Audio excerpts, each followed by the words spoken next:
So Allah created evil, according to this view. Yes. And say it again? Yes. What happened, Trenton? How did you become Muslim, my friend? He's talking about, textual criticism and Bart Ehrman's view and stuff like this. Just to understand, you're appealing to Ehrman selectively, because if you're appealing to Ehrman, then you would not have become a Muslim, right? It's not that I'm just like trying to follow him as like a cult leader or something. I'm just seeing what he has to say on the Bible and everything. Okay, but even with Ehrman, if you're following him, even as an agnostic atheist, his conclusion is, and he claims that it is a fact that Christ was killed. He says it's a fact that Jesus's followers, and he mentions Mary Magdalene and Peter, just two. He mentions them. They had visions that convinced them God raised Jesus physically to heaven and Jesus reigns as God. So if you follow Bart Ehrman's conclusions as quote unquote an objective historian, you don't get Islam. So why did you become Muslim? Let's put him aside. Let's go to your Quran. The Quran, if it's uncreated, you got one of two problems. If it's uncreated, that means everything in the Quran, all the historical events, all the conversations that the Quran mentions will happen. They're uncreated. So when the Quran says, Moses said this, well, that speech that the Quran records is uncreated. So now you're left with one of two dilemmas. Does that mean that Allah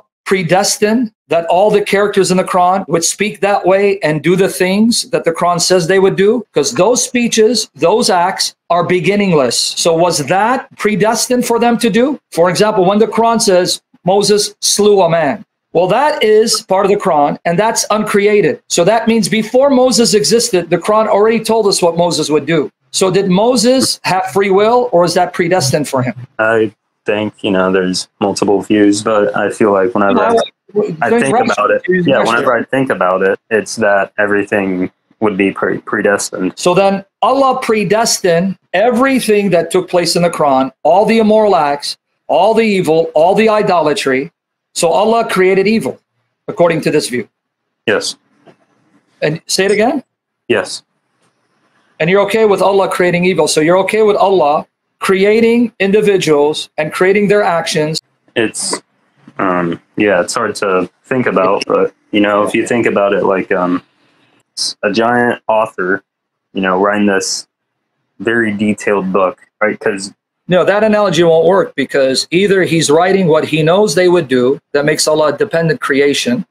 Because if you're telling me Allah's writing a script, so either he's already programmed what the characters in the script will do, or he foresees what they'll do, but that introduces a second dilemma. What's a second dilemma? If you go with the view that Allah knows that Moses is going to slay someone, not because he predestined it, that means because it's part of his uncreated speech, Allah had no choice but to create Moses, because he wasn't free not to create Moses. Because if he didn't create Moses, that means that part of his speech would be falsified. So now Allah needs Moses to exist. Either way, you're creating a quandary for yourself. I just don't see how in any, religion where we have God as the creator and knowing everything that will happen. Don't go to the Bible. Remember, the Bible's suspect. I'm saying your view with the Quran being uncreated, because if you ask any Christian, no Christian, if he's informed, thinks the books of the Bible are eternal. They're not. Yeah.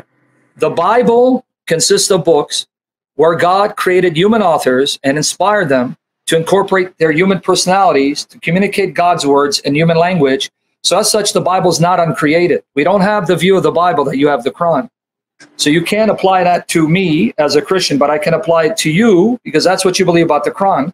So I want to know, which view of the Quran do you hold? That these are predetermined acts, so that these characters that were written in were programmed to do exactly what the Quran says they would do? Or Allah knew they would do that, so now Allah's not free not to create them, because he has to create them in order for the Quran to be realized, which means Allah needs these creatures. I mean, he had the Quran though, or it has no beginning. Yeah. So if it has no beginning, that means these actions could not have been freely committed, but these actions were programmed to be committed by God. Or if you say they are actions that God knows timelessly will take place, that means now God depends on his creation and needs his creation to fashion and shape how he will speak. So that means Allah becomes a needy creature. So either way, you got a dilemma with your view of the Quran.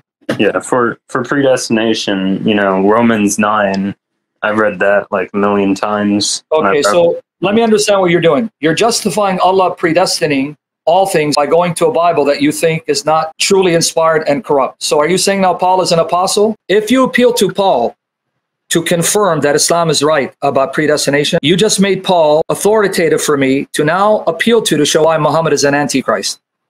So do you want to use? I'll use Paul. No. So, but you told me you're a Sunni Muslim. So in Sunni Islam, it's fixed. Qadr, Taqdir, one of the tenets of Islam. And it's found in the Hadith. Going to Romans 9 and trying to interpret it along the same lines of hardcore predeterminism. Yeah, there are people do it, but there are other people who say, no, let's read it contextually, and it doesn't teach that. But you're saying you're a Sunni Muslim. So if you're a Sunni Muslim, predestination is fixed for you. So do you reject that? Because I'm trying to meet you where you're at. So no, I don't reject destiny. Okay, so you do. So you can't appeal Romans 9 because you can interpret it the way you want. Doesn't mean you're right. But I'm not interpreting Sunni Islam. I'm telling you what Sunni Islam teaches. You believe in hardcore predeterminism, where even in the Hadith of Bukhari and Muslim, you're told, Allah even wrote down and fixed the amount of adultery you'll commit, and you can't escape it.